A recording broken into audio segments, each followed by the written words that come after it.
Welcome back to the channel. Week 13 recap. This won't be a long video as it wasn't a very big week. During the week 12 recap I said it was one of the worst weeks of training ever. Well, just 1 week later I managed to better that again, and so I managed the worst week still. Let's dive into this week 13 recap, cover what went wrong, what I did or what I didn't do in the end. Let's get on with it.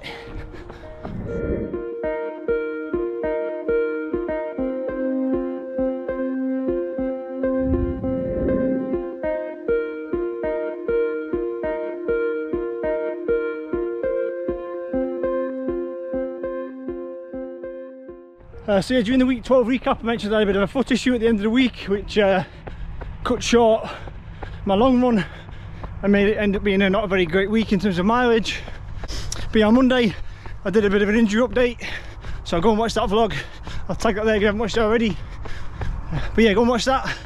That gives you a bit of an update in terms of that foot issue kind of dissipated, but another niggle or issue flared up. So go and watch that. I'll try not to repeat myself too much and cover what I did already done in the week 12 recap or the injury update vlog. But yeah, week 13 started on Monday. Obviously Sunday was the issue with the foot, so I wanted to get out Monday evening and just test the foot. I would have preferred to get on the bike again and maybe do a bit of cross training, but the bike still have action from the puncture I got the other week. I'm not going to get it repaired yet, so Monday was a easy run, very easy run, whilst I vlogged the previous week, the week 12 recap. So I was running it whilst I was vlogging last week, similar to what I'm doing now. But yeah, the foot was okay. I managed to get 14k done in the end, just under 9 miles. But yeah, very steezy pace, so, well, very easy pace in the end. 5:26 per k or 8:50 per mile, so very easy. I was very tentative on that run. I didn't want to aggravate the injury. I stayed close to home and then ventured out a little bit further when I was confident it probably wouldn't flare. And yeah, the good news was there was no reaction to that run. The foot didn't aggravate or re-flare. There was no more pain. It was a weird one.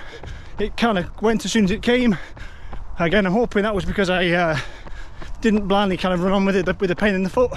I stopped, so whatever the issue was, I didn't exacerbate it. So yeah, no reaction. But then on Tuesday, just to be safe, just did a complete rest day. Again, give it even more time to recover and not push myself too much.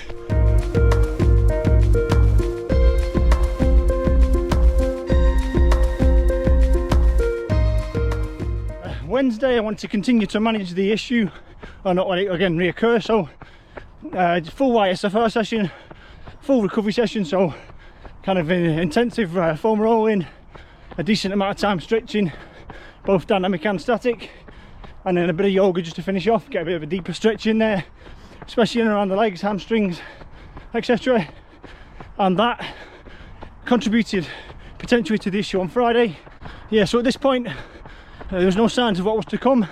I was feeling okay, a bit more confident that the foot had kind of dissipated away and that was hopefully not going to return. And then on Thursday, again, the secondary contributing factor, I think, in hindsight, I did a strength and conditioning session, legs and core. So yeah, it was all bodyweight exercises. Again, squats, lunges, side lunges, calf raises, wall sits, planks, crunches, sit-ups, double crunches. But yeah, in hindsight, again, there was no issue on the day. Felt like I was just doing a bit of a strength workout, conditioning workout, which would be beneficial. But yeah, what was to come on Friday probably explained it, and then Friday happened.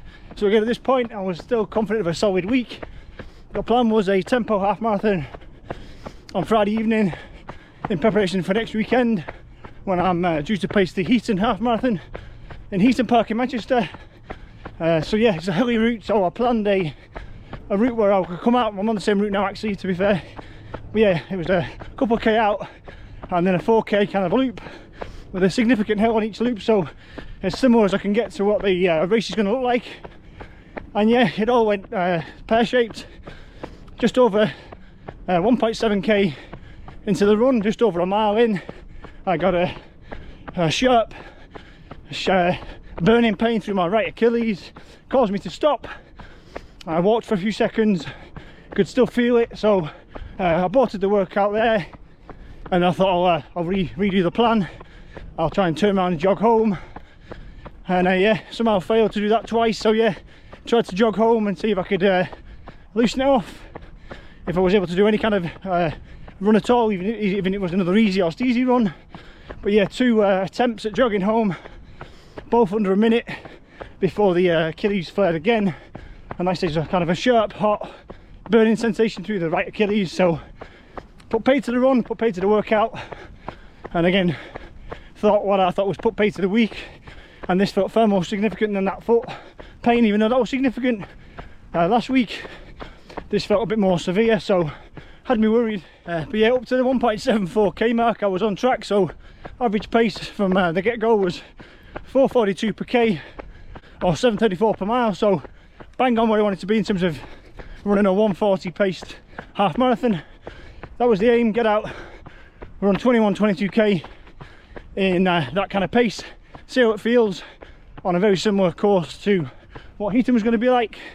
And again, if that had been banked, I would have been raring to go for the weekend, probably a double run Sunday again to make up a decent week, a speed session and maybe a long run, and that would have been a solid off week 13. But yeah, not to be.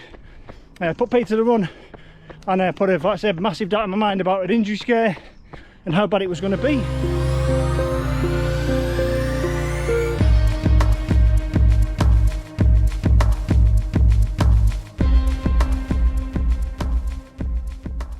Saturday focused on more recovery, so more stretching and foam rolling. I didn't do too much yoga, so not again exacerbate it with kind of Achilles stretches.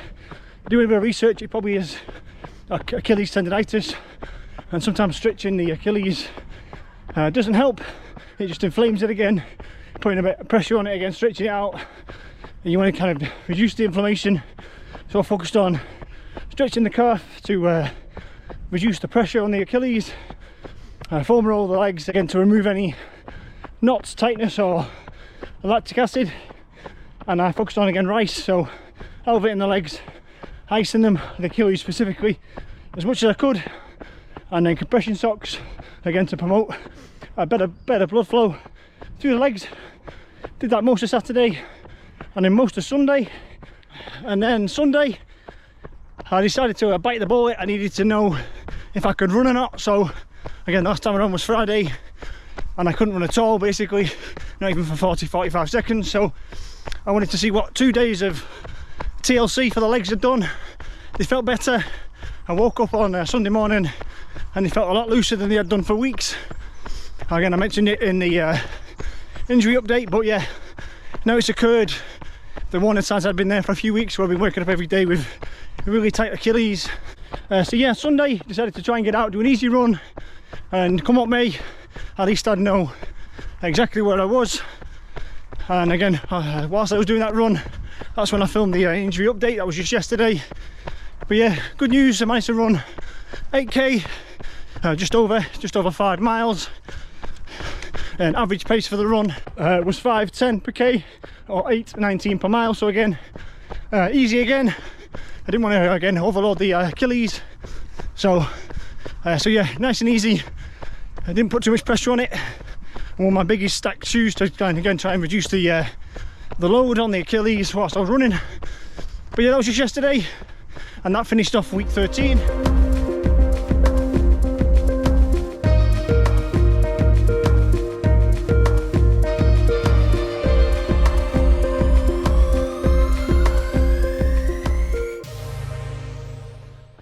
So yeah, an abysmal week. Consisted of 3 runs, well, 2 runs and a failed run, so 2 runs total. And yeah, total mileage for the week was 24k, just over, or 15 miles.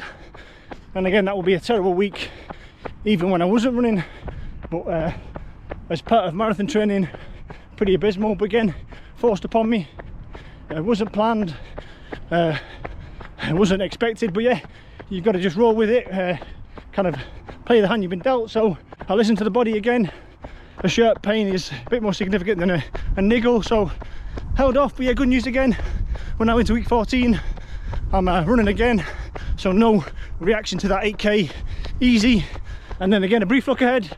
The plan for this week, week 14, like I said, I've got a due to be pacing a half marathon on the weekend, and before I get there I want to know confidently I can run it for a start, get the distance done without the Achilles failing, and 2, run the required pace to be able to do that. I can't just ease off mid-race on pacing. If either of those 2 questions can't be answered or are answered with a no, then obviously I'll cancel the pacing duty, and I won't sacrifice anyone else's race for my own. So yeah, just to wrap up in the fading light, the plan for week 14 is today I'm going to try and run close to a half marathon distance, nice and easy, on a similar course to Heaton, again like I tried to do on Friday, with a hill every 4 or 5k, similar to the race. If I come through that unscathed, the plan is to run a tempo half marathon again on Thursday, exactly the same route, and again that needs to be at the tempo of the 140 half marathon, so 440-ish per k, 730-ish per mile. If I come through that unscathed on Thursday with plenty of recovery in between today and then I'll go ahead and run the Heaton half marathon on Sunday. If I have a reaction at all and the Achilles gets worse or flares, I'll obviously cancel. But yeah, that's a quick look ahead, fingers crossed. I'm feeling a bit more positive now the more I'm running, and the less reactions I'm getting shows I maybe handled it quite well in terms of picking up on it quite soon and dealing with it with proper recovery. But yeah, this is marathon training, nothing straightforward. There will be hiccups along the way, but yeah, as always, thanks for watching, happy running, and I'll see you all on the next one.